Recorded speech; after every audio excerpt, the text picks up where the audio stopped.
Mpenzi mtazamaji, tuzamie kwenye sekta ya kilimo ambapo Naibu Rais Profesa Kithure Kindiki amedhibitisha juhudi za serikali kuboresha mpango wa ruzuku kwa mbolea ya wakulima wa kahawa ili kuendeleza bei ya kahawa ambayo imefikia viwango vya juu katika historia, kwa sasa ikitajwa kuwa kati ya shilingi 120 hadi 148 kwa kilo, hii ikiwa ni kwa mara ya kwanza ndani ya angalau miaka 30.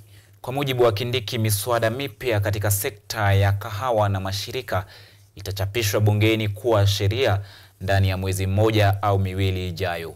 Akizungumza wakati wa hafla ya mashauriano na wakulima zaidi ya 5,000 wa kahawa pamoja na viongozi wa mashirika katika kaunti ya Embu Jumamosi, Kindiki alisema baada ya kuwafurusha wapangaji wa bei waliotawala soko la kahawa kwa miaka mingi, serikali sasa imeanzisha kampeni kubwa ya kuuza kahawa ya Kenya katika masoko ya kitaifa. Lazima tuboreshe usimamizi wa vyama vya ushirika vya kahawa na vyama vya ushirika vile vingine. Kwa hivyo tumesema kuendelea mbele lazima kuwa una uchaguzi wa wanaoongoza vyama vya ushirika kila baada ya miaka mitatu. Huwezi kuwa wewe ni director ama wewe ni chairman milele.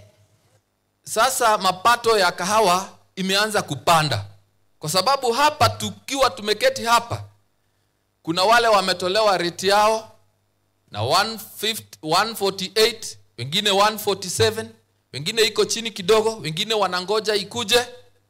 Lakini tuko na matatizo ya mbolea, kwa sababu mbolea ya kupanda mahindi inakuja ikiwa kidogo. Mtu akijaribu kupanga namna hii anapata hakuna mbolea. Serikali ya Kenya imesema ya kwamba italipa madeni ambayo yanadaiwa vyama vya ushirika vya kahawa katika Jamhuri yetu ya Kenya.